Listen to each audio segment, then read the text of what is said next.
Be parents. आज मैं आप सबसे बात करूंगी प्रेगनेंसी के वक्त परेशान कर देने वाली एक बहुत ही आम सी मस्कुलोस्केलेटल इश्यू के बारे में। 31 से 62% गर्भवती महिलाओं को अक्सर इस प्रॉब्लम के थ्रू गुजरना पड़ता है और इसे मेडिकल टर्म्स में कार्पल टनल सिंड्रोम कहा जाता है। मैं हूं मधु, 2.5-year-old ट्विन बॉयज की मॉम, और आप देख रहे हैं मेरा चैनल ट्विंस ममा। अगर आप प्रेग्नेंट हैं और आपके हाथ में अक्सर एक टिंगलिंग सा या फिर झंझनाहट सा महसूस होता हो, या फिर आपको ऐसा लग रहा हो कि आपका हाथ सुन पड़ जाता है, नमनेस हो जाती है या फिर वीकनेस सा फील होता है, और कभी कभार अगर आपको एक तेज सुई के चुभने जैसा असहनीय दर्द हो रहा हो, तो हो सकता है कि आपको कार्पल टनल सिंड्रोम हो। ये कंडीशन अक्सर जो हार्मोनल चेंजेस होते हैं प्रेगनेंसी के दौरान और जो फ्लूइड बिल्डअप होता है उसकी वजह से होता है। वैसे तो प्रेगनेंसी के अलावा भी ये मैन एंड वुमेन दोनों में देखा जाता है, लेकिन pregnancy induced carpal tunnel syndrome एक बहुत ही आम सी परेशानी है। मैंने अपने लास्ट वीडियो में swelling in hands and feet during pregnancy के बारे में आपको बताया था और उसमें उन सारी वजहों के बारे में बताया था जिसकी वजह से प्रेगनेंसी के दौरान आपके बॉडी में फ्लूइड एक्यूमुलेशन हो सकता है या फिर वाटर रिटेंशन ज़्यादा हो सकता है। इसी वाटर रिटेंशन या फ्लूइड बिल्डअप की वजह से कार्पल टनल सिंड्रोम भी आपको सता सकता है आपकी गर्भावस्था के दौरान। अक्सर ये प्रेगनेंसी के 30वें हफ्ते के आसपास से शुरू होता दिखाई देता है, बट अगर मैं अपनी एक्सपीरियंस बताऊं तो around 27th to 28th week of gestation से मुझे ये परेशानी हुई थी, खासकर अपने राइट साइड में। लेफ्ट साइड में भी था बट बहुत मिनिमल, बट राइट साइड में मुझे बहुत ज़्यादा टिंगलिंग नमनेस होता था और कुछ हद तक ग्रिपिंग में मुझे थोड़ा इश्यू आने लगा था।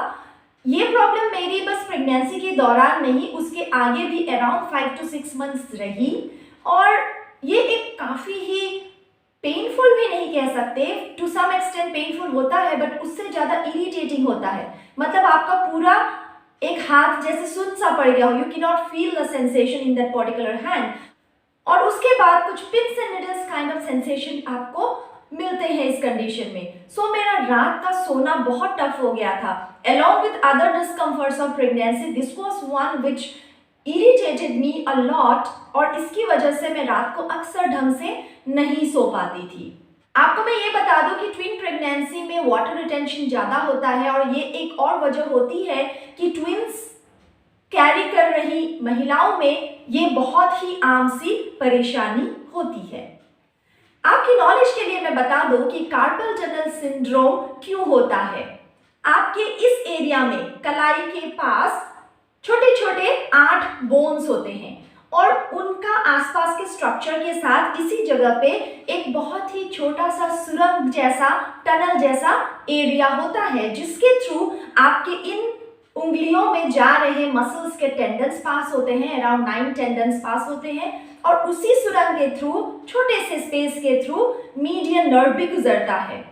मीडियन नर्व आपके आर्म से आते हुए कलाई को क्रॉस करता है थ्रू द कार्पल टनल, और आपके हाथ के कुछ हिस्सों में ये सेंसेशन प्रोवाइड करता है, एज वेल एज मूवमेंट्स करने की कैपेबिलिटी प्रोवाइड करता है। गर्भावस्था में आपके ब्लड वॉल्यूम के डबल होने की वजह से इस कार्पल टनल के एरिया से गुजरते हुए मीडियन नर्व पर बहुत ज़्यादा दबाव पड़ता है, और इसी की वजह से ये जो कार्पल टनल सिंड्रोम के पिंस एंड निडल सेंसेशन या बर्निंग काइंड ऑफ सेंसेशन या फिर झंझनाहट या फिर जो मैं नमनेस की बात कर रही हूँ, ये सारे सिम्टम्स इसी की वजह से होते हैं। और ये प्रॉब्लम्स यूजुअली आपको तब होते हैं जब आप सो रहे हो, क्योंकि सोते वक्त आपको पता नहीं रहता कि कलाई कैसे मुड़ रही है। सो किसी ज़्यादा ऐसे मुड़े हुए या ज़्यादा इस तरीके से रखे हुए पोजीशन पे अगर आप सो गए, तो दिन में हो या रात में अगर आप ऐसे कुछ पोजीशन में सो जाए, तो हो सकता है आपको इसके जो सिम्टम्स हैं वो एग्रीवेट होते दिखाई दें। इसके अलावा अगर आप प्रेगनेंसी के दौरान वेट गेन ज़रूरत से ज़्यादा कर रही हो, वेट गेन आपको कितना करना चाहिए, इस बारे में अगर आप जानना चाहती हैं तो मेरे आई बटन में दिए गए वीडियो को चेक कर सकती हैं। मैंने इसमें डिटेल बताया है कि सिंगलटन वर्सेस ट्विन प्रेगनेंसी दोनों ही केसेस में आपको कितना वेट गेन करना चाहिए। और मैं अपने डिस्क्रिप्शन बॉक्स में एक लिंक दे दूंगी जिससे कि आप एक और वीडियो को चेक कर सकती हैं कि इंपॉर्टेंस क्या होता है आइडियल वेट गेन का through out your pregnancy. In 2 videos की मदद से आपको एक सही तरीका आ जाएगा अपने बीएमआई के हिसाब से कितना वेट गेन करना है थ्रू आउट प्रेगनेंसी, ये कैलकुलेट करने में और अंदाज़ा लगाने में। उनको ज़रूर देखें, क्योंकि अगर आपका वेट ज़रूरत से ज़्यादा बढ़ जाता है तो बहुत सारी कॉम्प्लिकेशंस आती हैं। उनमें से एक है ये कार्पल टनल सिंड्रोम।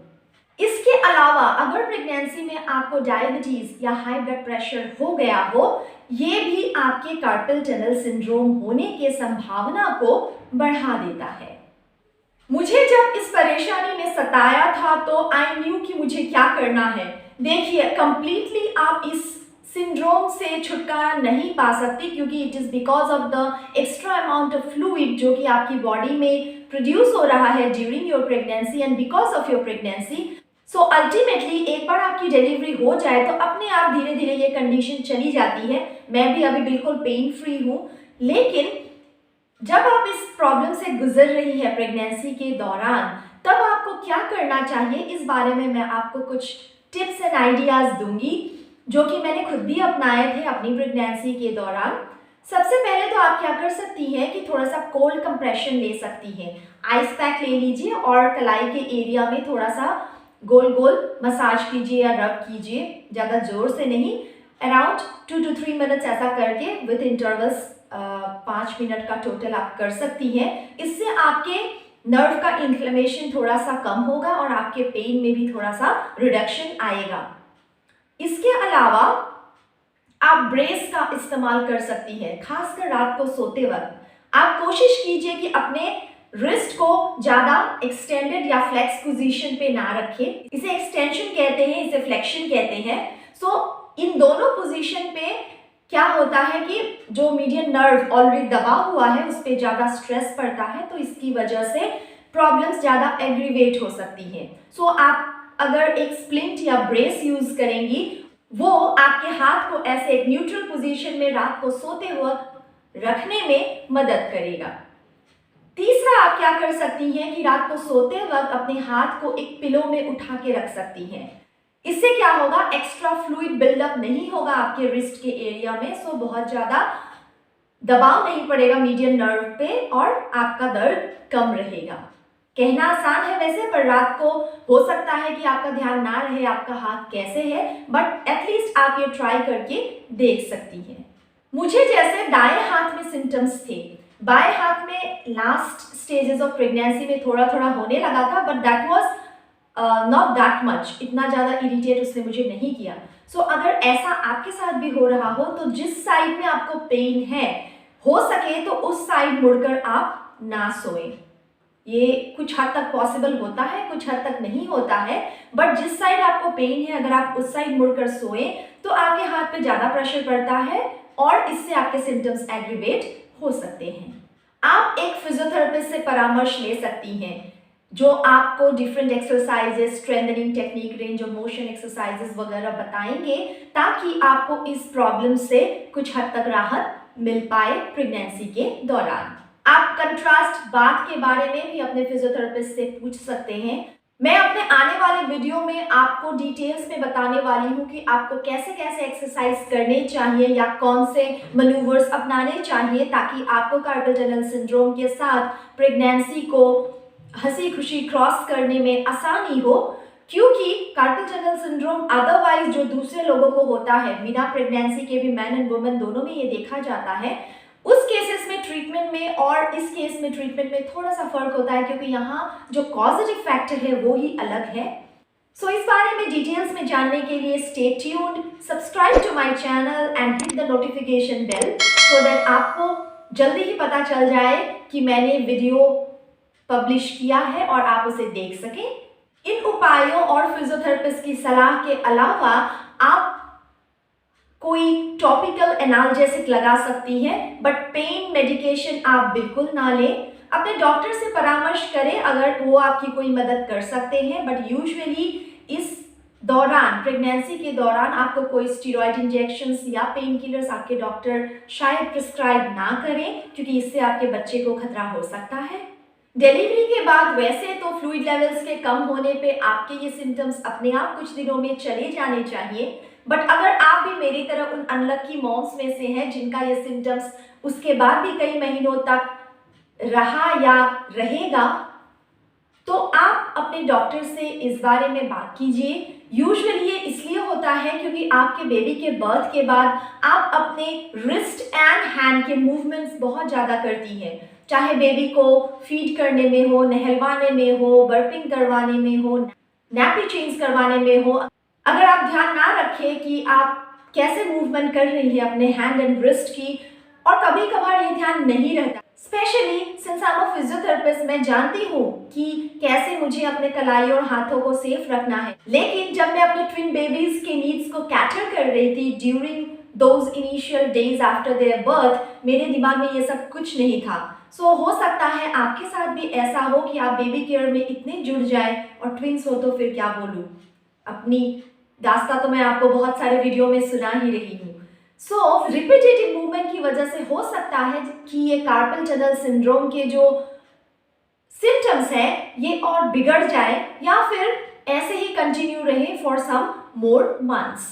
मेरे लिए प्रेगनेंसी फर्स्ट टाइम था जब मैंने कार्पल टनल सिंड्रोम के सिम्टम्स को एक्सपीरियंस किया था। शायद आपके लिए भी ऐसा हो, अगर ऐसा है तो आप टेंशन ना लें, धीरे धीरे ये चला जाएगा डिलीवरी के बाद। मेरी तरह आपको भी कुछ महीने लग सकते हैं, या फिर जल्दी ही आपका pre pregnancy free movement of wrist and hand वापस आ जाए। आफ्टर डिलीवरी अगर आपको ये दर्द सताता ही रहे तो आप अपने ओबीजी स्पेशलिस्ट या फिर अपने ऑर्थोपेडिशियन या फिजियोथेरेपिस्ट की सलाह ले सकते हैं। शायद वो आपको स्टेरॉइड इंजेक्शंस वगैरह प्रिस्क्राइब करे या पेन मेडिकेशन प्रिस्क्राइब करे।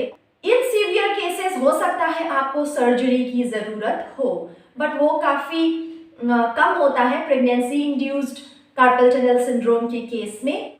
ये यूजुअली कंजर्वेटिव मेथड से ही ठीक हो जाता है। तो इस बारे में और जानने के लिए स्टे ट्यून्ड। मेरे नेक्स्ट वीडियो में आप जान पाएंगी कि कैसे, कौन से एक्सरसाइज करके आप इस सिंड्रोम के सिम्टम्स को घटा सकती हैं।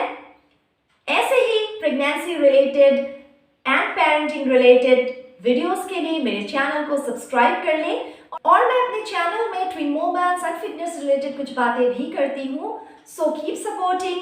Thank you so much for watching my video. Bye bye.